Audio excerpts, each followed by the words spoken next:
You're listening to episode 47 of the Healthy Balanced Mama podcast. Living a healthy, balanced life as a mom can sometimes feel impossible. With tiny mouths to feed, butts to wipe, and so many things vying for our attention, it can be easy to feel like we're in an on-again, off-again relationship with healthy living. But it doesn't have to feel this way. I believe every mom is a super mom, and you deserve to feel like one too, and you don't have to go on another diet to do it. Join me, Kristin Dovbniak, holistic nutritionist and certified intuitive eating counselor, for conversations on what it means to live a healthy, balanced life. I want to help you uncomplicate eating, improve your relationship with food, and live like the supermama I know you are. Hey friends, Kristin back for another solo episode of the Healthy Balanced Mama podcast. I want you guys to know that I have tried to start recording this podcast like 3 times now, and I don't know if I've mentioned this before. I think I might have mentioned it when I've been chatting with guests, but I live on an island off the coast of New England, and it's not like a remote island by any means, but there's this tiny little airport on the island, and planes don't often come in and out of that airport because it's just a tiny little island airport. But it seems to be that every time I try to come on and record a podcast, a plane decides to take off from the airport, which is just so funny and ironic. But that's what was happening today. So hopefully that won't happen again and we can jump into this episode because I think it's going to be a really good one. And I cannot wait to chat more with you about the key to finding your beautiful balance with food. This is a topic that I have wanted to talk about for a while, and it's a theme that has come up over and over again, both in working with one-on-one clients and working with the women in the Supermama Society, which is my group coaching membership that we open a few times a year. And I actually had a member ask fairly recently the question, I want to start the process of intuitive eating, but I'm really worried about letting go of all control. I'm worried about overeating. What happens if I overeat? And I thought this was a really, really interesting question because the member didn't go much further into it. And of course, I answered her question. But I think there's 2 parts to this question here. There's the part about what happens if I overeat in the moment. What happens if I overeat this meal, this snack? What happens if I eat to the point of fullness? But then there's a greater question at hand. And I'm going to answer both of these questions or these answers I'm going to provide for you. But I think the greater question at hand is, what if I continue to overeat? What if I let go of control and I consistently overeat? And I think that this is a concern that is really real for a lot of moms or women who are really interested in developing the skills of becoming an intuitive eater and ditching the pre-made plans and programs and diets, and who are done with this, yo-yo of on again, off again plans and programs, or, up and down weight, and really just want to find their beautiful balance. That's what I like to call it. It's this place where you are tuning into your intuition, you're nourishing your body well, and you're finding pleasure in food and eating and life. And that's really what I am all about and what I want to help women find. And so what I wanted to share with you guys today is what I find to be the key, really, to finding your beautiful balance. And that is trust. That's trust in yourself, trust in your body, that your body has your back, and that your body has all of the wisdom you need to learn how to eat well. And yes, nutrition science is important. It's a thing, and I'm here to help you with that as well. But ultimately, if you're not trusting in your body and trusting in your body's innate wisdom, and you're disconnected with your body, which so many of us are, you'll never really truly be able to find that place of beautiful balance, because you'll be constantly relying on outside sources to tell you whether what you're doing is right or wrong. But when we tune into our bodies and we learn what our bodies are telling us about how foods feel in our body, how foods create or take away energy from our bodies, and really how they help us thrive in our lives as moms, as women, in being able to live out the calling that we want to live. And I know that that can sort of sound dramatic, but I do believe that food is powerful and how we feed ourselves is powerful. And, if we are spending so much of our time and our brain space obsessing over our foods, or, consistently following a program to the point where it takes over our lives, even if it's a temporary thing, I think for so many of us, we've experienced this before. We've decided to go on a plan or a program or a cleanse, and we can barely think of anything else because we're just constantly planning our meals or calculating our macros or trying to do things right, that we neglect the other things in our lives, the things that are really, truly important. And nutrition is important. Food is powerful. It can provide us with so much energy and stamina to live out our lives, but we don't want it to be the end all be all. So this requires letting go of control of outside sources and, outside plans and programs, and learning how to trust in our bodies. So that's what I want to talk to you about today, friends. I want to talk to you about better trusting your body, the key to finding your beautiful balance, and really encourage you that when you trust your body to tell you when to eat and how much, you can start to learn about what truly feels good in your body, how much feels good, and when your body typically needs food and when it typically needs to stop, which can help you prepare well so you're never feeling overwhelmed or chaotic around food. And it can help you stop eating so you don't feel like you're constantly overeating. And this isn't stopping eating because this is what your plan tells you to stop. It's about trusting that your body is going to tell you when. And so you can really confidently enjoy foods without feeling like you're going to constantly overeat. So what I want to share with you today are 4 tips to trusting your body better, letting go of control, letting go of, outside plans and programs, and allowing your body to be in control so you can start to better trust your body and really truly find your beautiful balance for good.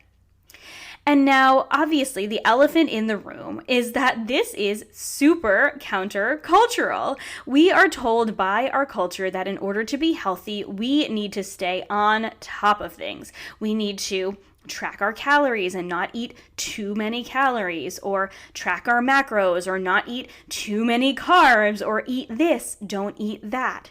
And so letting go of the control that outside sources give us around food can feel overwhelming at first, for sure. Because we, a lot of us, myself included, we want to do things right? We want to eat well and serve our bodies well and honor our bodies and teach our kids how to honor their bodies and eat well. But what I really want to assure you here is that just because we're letting go of outside control doesn't mean we're letting go of, all nutrition science, or we're not nourishing our bodies. We will, for sure. But it's really, really important to develop that trust in our bodies, that our bodies will tell us what feels good and what doesn't, rather than just relying on those outside sources. Because those outside sources don't know your body. They don't know what feels good in your body. Our body's needs change from day to day. Your body doesn't need the same amount of calories every day. So those calorie trackers are, oh my gosh, I use them for so many years.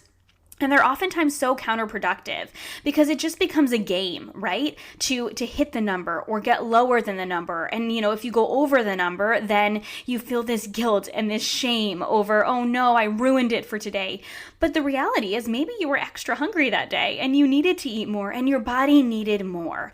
Your body balances over time. Your body it doesn't start over every single day. It's not on this 24-hour cycle where every single day, everything resets, depending on your activity level, your sleep levels, your stress levels. Your body's needs change from day to day. You might be more or less hungry on one day than you are on another day, and you might need more or less food on one day than you do on another day. So letting go of those outside sources of control and really learning to trust your body means that you can trust that when your body is a little bit more hungry, it's okay. You can eat a little bit more food and the world isn't going to end and your calorie tracker isn't going to explode. Hopefully you're not even using that anymore, but I'm using that as an example. And there isn't any guilt or shame anymore, because what you are doing is allowing your body to be in control of really what feels best for you. And really, it's interesting because from a young age, we are taught to not trust our bodies. Many of us grew up in families that required us to finish our plate before we got up from the table. I know this was a theme in my family when I was really young. It's that whole, there are starving kids in Africa, and we can absolutely help the starving kids in Africa, but finishing our plate isn't going to do anything for them. That's the reality of that. But a lot of us were raised that way, that we need to finish our plate before we get up from the table, whether or not we're hungry. Oftentimes as kids, we are allowed to snack when we're hungry, depending on our families. But when it comes to meal times, it's like, this is the meal you're given and you need to eat, everything that's on your plate and then be done. But it's really interesting when you think about that, because as adults, we don't know what our kids' appetite levels are. And, most of us here are moms. And so we don't know what our kids' appetite levels are. And it can be really stressful as a mom to notice that your kiddo hasn't finished their plate and worry about them and worry about their growth and their nutrition. But remember that kids naturally self-regulate. It's that culture that tells us rights and wrongs and do's and don'ts that teaches us that, we shouldn't trust our bodies. Kids naturally trust their bodies. So from a young age, if we allow our kids to trust their bodies and eat when they're hungry, obviously meal times are important and structure is important. But stop when they're full at meal times, right? Eat if they need to in between, and stop when they're full at meal times. We can help them develop trust from a really early age. But many of us were not taught that way. And we weren't given the gift of learning how to trust our bodies. So we need to go through that process as adults and start to, kind of push back against culture that tells us that we have to track and measure and that, our bodies are the same day to day, and realize that physiologically, this is simply not true, and that we really can't create a sustainable balance for the indefinite future, which is what we all want, right? If we don't trust our bodies to tell us the changes that we need to make day in and day out. Trust is really something that comes meal to meal, snack to snack, day to day, because our bodies change, because our needs change day to day. So it's really a reframing that needs to happen in order to let go of that control and start trusting our bodies. And, because if we don't, then we'll just continue to jump from plan to plan or rule to rule or search for new macros because we feel like ours aren't working. And what can happen is we could be consistently overeating and not even knowing it, because we are, so tied to this control of these outside sources. Or we could be under eating consistently, which can also create rebellion when we stop tracking or measuring or allowing a plan or a program to tell us what to eat. And then we end up overeating because we felt so restricted. So to answer the listener's first question, what happens if I overeat? It is normal and natural to overeat time to time. It's going to happen sometimes. We've all overeaten, and the world doesn't fall apart. It's okay if you overeat from time to time. Sometimes we just really like how something tastes, and we eat a little bit too much. Remember that just as children, our bodies self-regulate. But the key here is to develop that trust so we can tune in. You may or may not need to eat more or less after you've overeaten. Your body still needs fuel on a consistent basis, even if you do overeat. So overeating doesn't mean you need to consciously eat less later on. It simply means continue to tune in. Tune in to what your body needs afterwards without judgment. And I'll talk more about that later. But it's really about tuning in to what your body needs afterwards. It's okay if sometimes we overeat. But the more that we develop that trust in our bodies to tell us what we need to eat, how much we need to eat, and when we really strengthen that trust muscle, right, then we will not be consistently overeating, because our body we will start to recognize the cues that our body's already giving us about how much our body needs, what our body needs to eat, listening to our hunger and fullness cues, learning about satisfaction, which is really important, because if we're not satisfied, we oftentimes overeat on other types of food because we're not actually eating what foods are satisfying. All of these things play in to not overeating on a consistent basis, but it all starts with trust. So that's what I want to talk about today. I want to give you these 4 tools to let go of control and begin to better trust our bodies so we stop feeling out of control and really allow our bodies to be the ones that are in control. Remember, the more we control from outside sources, the less we trust our bodies. The more we trust our bodies to be the ones in control, the more we can find our beautiful balance on a consistent, regular basis for the indefinite future. Okay, let's dig into the 4 tips I have for you today to better trust your body. The first tip is to incrementally let go of control. This is really important because I don't want you to feel crazy around food, because you probably already feel crazy around food. If you are searching for your beautiful balance, you feel like you've never really truly been in balance with food, you want to nourish yourself and your family and feel really good, but you're sick of, that on again, off again, healthy, not healthy, on plan, off plan sort of mentality or lifestyle, then letting go of all control can be terrifying and feel really crazy, overwhelming, and chaotic. So I want you to incrementally let go of control. What is one area today that you feel comfortable enough to let go of control? So you can do this in a few ways. It can be a meal where, maybe tomorrow morning you feel comfortable in not tracking your breakfast. You know generally what feels good in your body, or maybe you don't and you want to learn.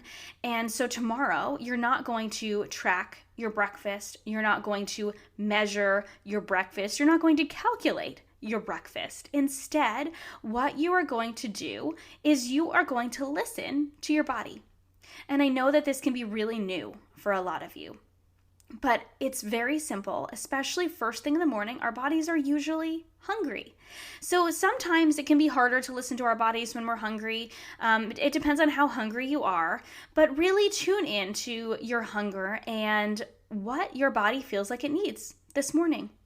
And remember that control is not going to help you develop trust. So you don't need to worry about what you should or shouldn't eat for breakfast. Just tune in to what you think your body wants. You might already have some information as to what feels good in your body, but you could also surprise yourself by choosing something and realizing that you actually do feel good if you eat French toast with some berries in the morning, when maybe you thought that was too much sugar or too many carbs or whatever. And I'm not saying those things about French toast. I'm just using that as an example.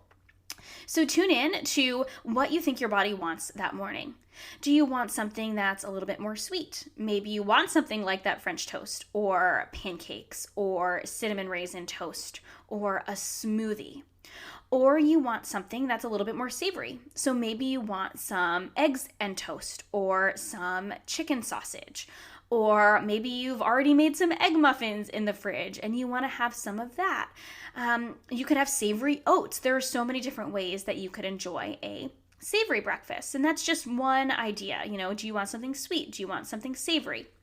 Do you want something a little bit heavier and heartier that is going to kind of stick to your ribs and keep you fuller for longer? Do you want something like an oatmeal? Or do you want something a little bit lighter? You might be hungry in a couple hours, but you're not really that hungry now. So you'd be okay having something a little bit lighter, like maybe just a lighter smoothie, and have that first thing and then maybe have a denser snack later on. You don't need to think too much into this, but just thinking of those qualities of food, sweet or savory, heavy or light, and I'm just talking about the actual, texture and consistency of the food. So this is where you can start to incrementally let go of the control around what you should or shouldn't eat, of tracking, of measuring, of counting points, and tuning into what your body actually wants first and foremost. Think about the taste, the texture, the flavors, the feeling that you desire in your body. And then you can take whatever you experience after choosing that food as information. And what you can start to do, and I like to talk about this as sort of an information bank, you can start putting deposits in that information bank in your brain and start to learn about your body. What feels good for you on most mornings? Every morning's going to be different. Some mornings you are going to be extra hungry and want something a little bit more hearty. Maybe you have a meeting in the morning and so you know it's going to be a little bit longer until lunch, or you have a play date.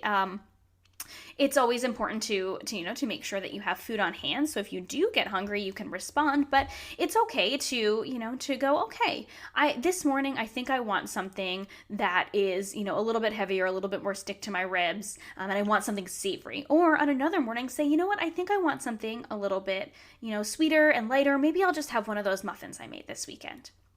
So it starts meal to meal, snack to snack, letting go of those outside influences that tell you what you should or shouldn't eat, and really tuning in to your body's hunger, and then when you tune into your body's hunger, you can much better tune into your body's fullness, and then your satisfaction, because when we eat foods that are satisfying, we eat just enough.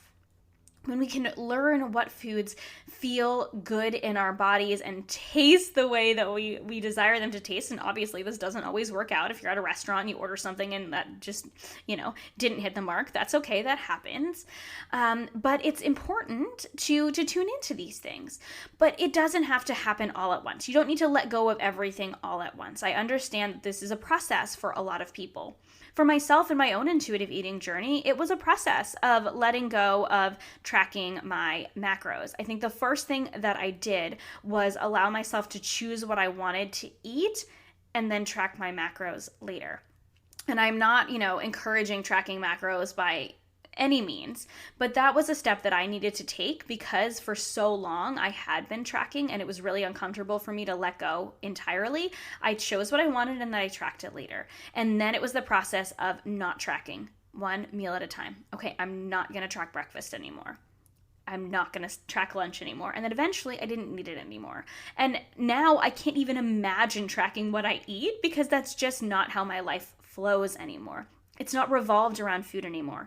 I eat when I'm hungry, I stop when I'm full, I choose what's satisfying, and I feel really good on a consistent basis. My body stays in a really happy place where my clothes just fit, and I don't even need to worry about it anymore. Not that I ever needed to worry about it in the first place, but it was a really huge concern for me because I didn't have that trust that my body would be able to tell me what to do. I thought that I had to control what I ate, to control my body in order for it to stay a certain size. That was really what was at the core of it for me. I thought that if I let go of control, then I was letting go of this body size that I had so desired. And yes, I did have to let go of a very, very fit and really unhealthy body size for one that was much healthier for me. But this wasn't a drastic change, right? This wasn't, something like I all of a sudden gained 50 pounds. And I don't like talking about pounds because ultimately that's not what matters when it comes to our health. But it wasn't like that. It was a gradual shift towards what felt most healthy to me, and my body fell into a really healthy place. And whether that means your body shifting up or down in size is different for everyone, and some people just straight up stay the same. But I really encourage you that when you do learn to let go of this control and trust your body, even if those shifts happen, the shifts will be gradual and they'll be small. But that's why we make these incremental changes where we're letting go of the control and really letting our body speak for what our body needs, right? It's like the Lorax. I am the Lorax. I speak for the trees. Your body needs to speak for itself, right? It doesn't need anyone else to speak for it. It can speak for itself. You can allow your body to tell you what it needs, but we have to let go of that control. So you can start by meal to meal, snack to snack, food to food, right? There might be some foods that you feel like you should or shouldn't have this at a certain time.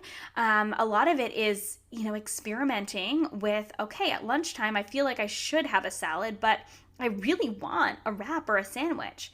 So have it. So allow yourself to have what you want and then take in that information after. How did you feel? Did you feel okay after? Well, then there's another option for lunch. You don't need to worry about always having salad ingredients on hand.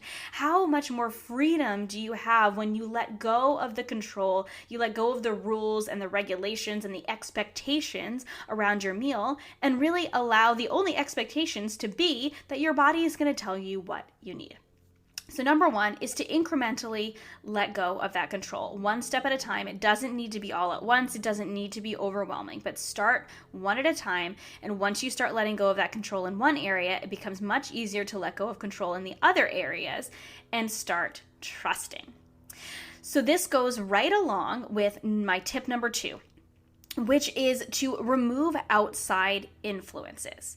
So once you are starting to incrementally let go of control, okay, you want to start removing the outside influences that tell us what we should and shouldn't eat, what is right or what is wrong around food, or even what is healthy or unhealthy. We can come back to gentle nutrition at any time, but right now what's really important is that you let go of influences that are telling you what you should or shouldn't be doing, because you're learning to trust your body, okay? So this is letting go of that tracking app. This is letting go of that food scale. This is letting go of those points. This is letting go of, those, maybe Instagram influencers that tell you that, gluten's the devil, or that you should never eat dairy, or, that you are a horrible person for eating packaged foods. Anything on social media, maybe even books or magazines, or anything that makes you feel less than, or makes you feel like you need to subscribe to a particular set of rules in order to be your healthiest self, needs to go. Because you need to get to that point where you are remembering that, yes, nutrition information is important, but right now, it is about learning to trust your body, that your body will tell you what feels good, but you have to learn to trust it. So letting go of those outside influences is essential, because they're all control, right? They are all about trying to control what your body needs, but you are the only one who can really determine what your body needs and when. So number 2 would be removing those outside influences, whatever that means. Anyone that makes you feel less than, anyone that makes you feel like you need to subscribe to a rule. And I say anyone, it could be anything. Like I said, it could be a book, a magazine, social media, whatever. Let go of it, right? And again, this can also be incremental, right? When you start feeling that icky feeling, or like, oh, I should really try that new program, let go of it. One at a time, and remind yourself that I am learning to trust my body. My body's wisdom has everything I need. I simply need to trust. So tip number 3 then would be, as you're incrementally letting go of control and removing these outside influences, it is to regularly check in to your body and what your body needs.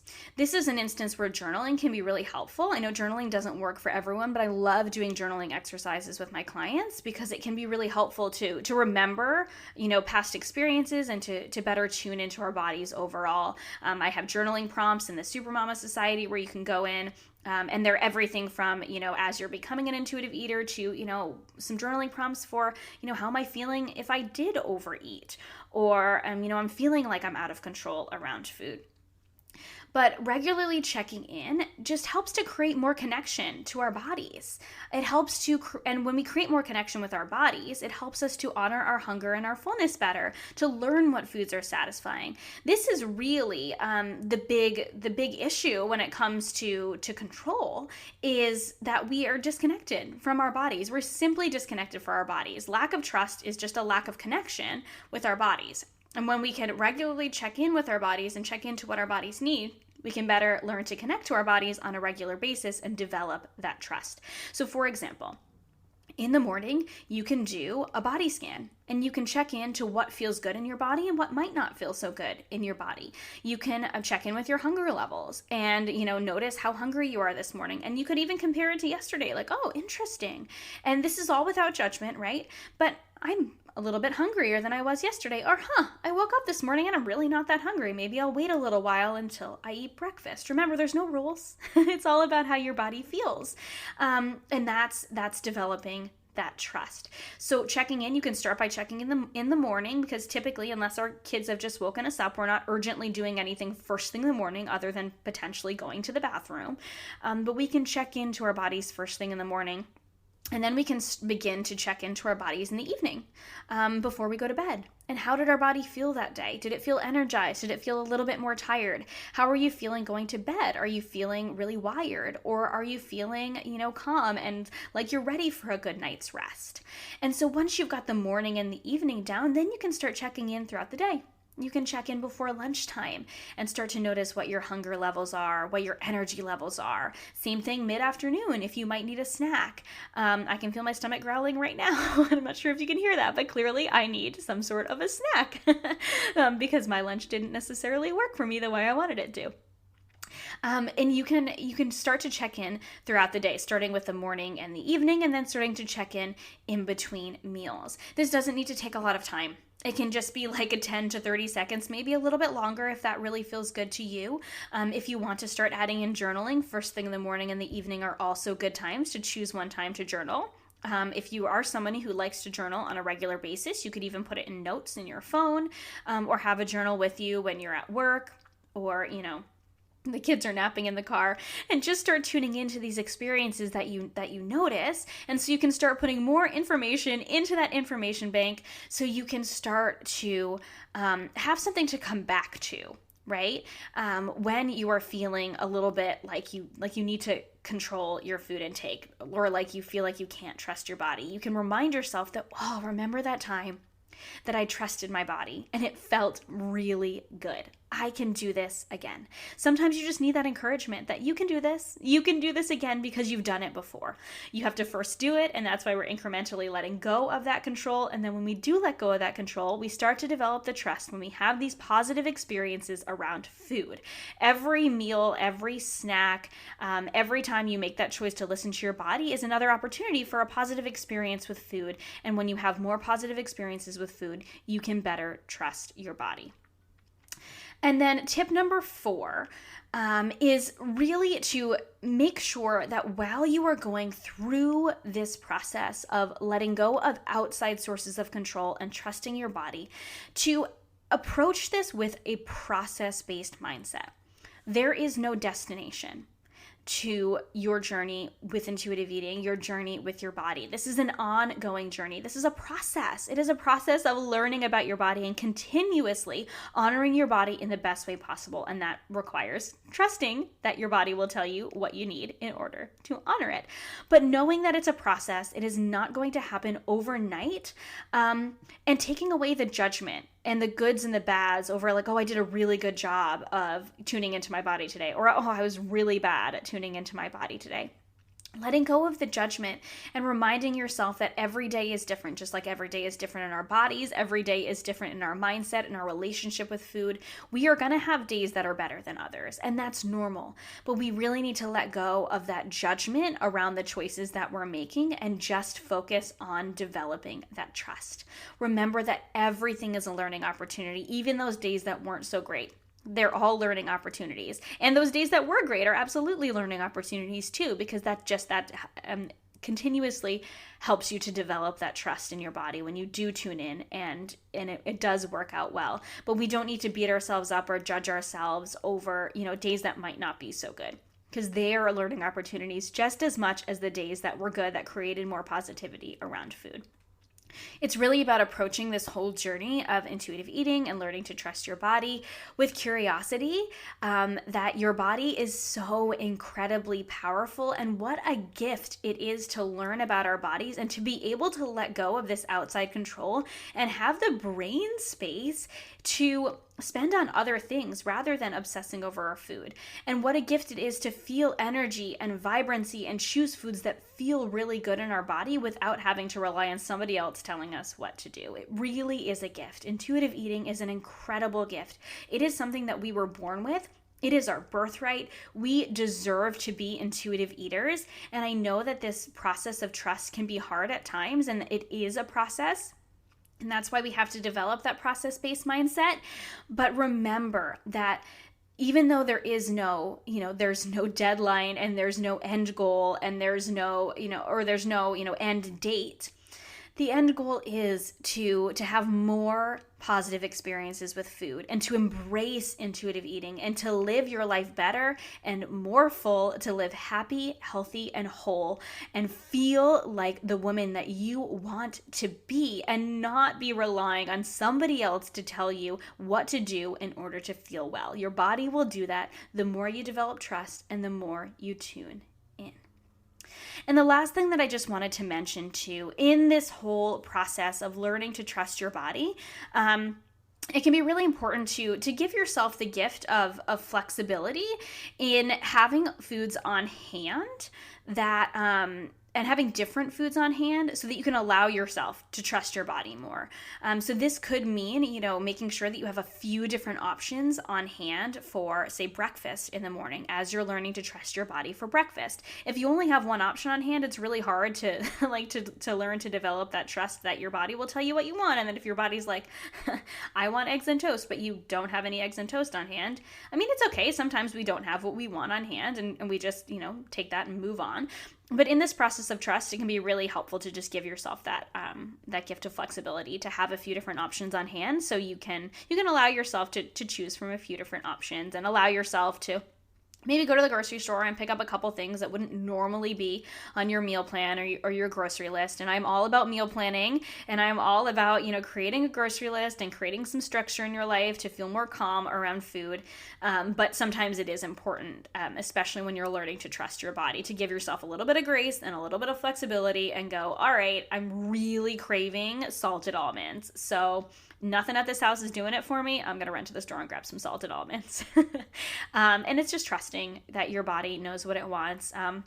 And I want to also say too that trusting your body and that trusting that your body knows what it wants is different than, answering every craving that comes. Because I think sometimes cravings are real and cravings are something that our body really needs. And then sometimes cravings are not necessarily a craving for food, but a craving for something else. And this is, a whole bigger topic. And we talk about, emotional eating in the Supermama Society and analyzing our cravings, I guess. And not in an obsessive way, but just in so what do I really need right now?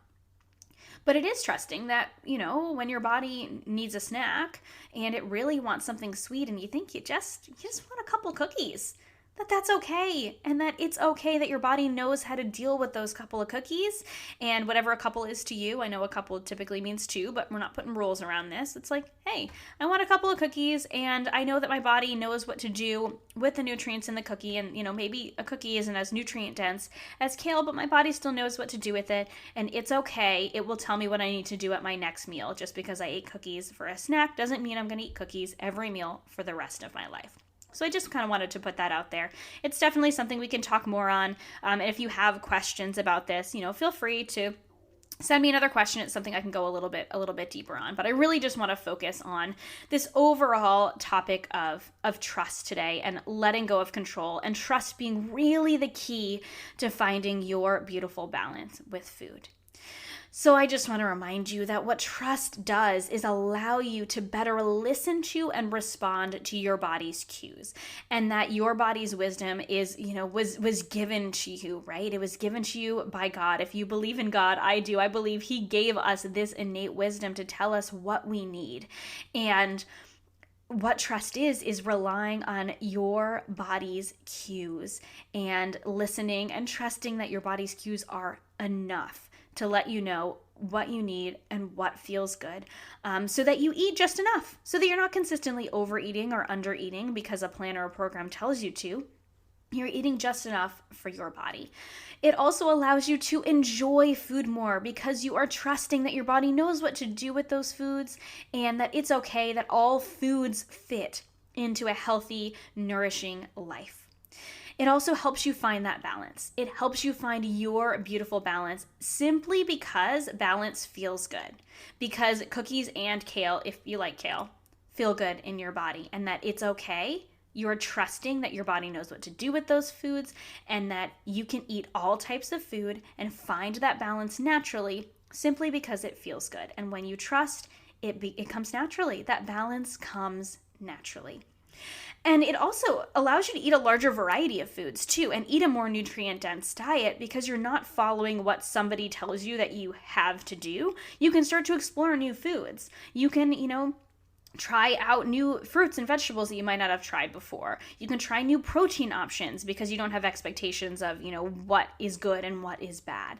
You can really start to explore food and enjoy a larger variety of foods and experiment with foods, and really both boost your diet in terms of nutrient density and really increase that pleasure and satisfaction in eating. And how wonderful is that? As a foodie myself and somebody who loves to share that with others and bring the fun back into healthy living, that's one of my favorite parts about trusting my body now at this point is, I trust my body to utilize the nutrients I give it well, and to respond to the new foods that I give it, and to be able to incorporate those new foods if they feel good or not, if they don't. And most of the time incorporating new foods does feel really good, and it's really fun. And I love that I can enjoy and experiment with foods now in a way that I never did before because I was so stuck in this place of control. And I want to encourage you that, I've shared a little bit of my own experience here, but that I've been here, friends. I've been here many a times. I've controlled myself and my food in many ways. I lived by rules and regulations and macros and calories for so many years. And if trusting my body is possible for me, it is absolutely possible for you. This is what I work with my one-on-one clients on. This is a lot of what we talk about in the Supermama Society, or at least part of what we talk about in the Supermama Society. And I'm so passionate about it because trust really, truly is the key to finding your beautiful balance. So I hope this was helpful for you today, friends. If you have follow-up questions, please feel free to click the link in the show notes and ask a question for the podcast if you want something answered on the podcast, or just shoot me an email, Chris@healthymamachris.com. Don't forget to follow me over on social media at Healthy Mama Chris and at Supermama Society. You can go ahead and send me a DM and ask me questions over there as well. I want to continue this conversation. I love hearing from you guys. I love this podcast. I love having guests on. I love doing solo episodes. But it can be kind of lonely on this side of the podcast mic. So I really love when you guys interact with me, when you screenshot the episodes that you're watching, you're listening to, and let me know how you like them, and send those follow-up questions too. So thank you, friends, so much for listening to another episode of the Healthy Balanced Mama podcast, and I will see you on the next one. Thank you, friends, so much for listening to this episode of the Healthy Balanced Mama podcast. I truly hope it encouraged and inspired you today to live a healthier life without restriction. If you enjoyed this podcast, would you do me a huge favor and give it a star rating and review in iTunes? Every rating, review, and subscribe helps this podcast be seen and heard by more women who need to hear it. You can find me, Kristin, on Instagram and Facebook at Healthy Mama Chris, or on my website, Healthy Mama Chris. As a reminder, the information and opinions on this podcast are intended for information and inspiration only and are not a substitute for professional medical advice or treatment. Please consult with your healthcare practitioner before making any changes. See you in the next episode.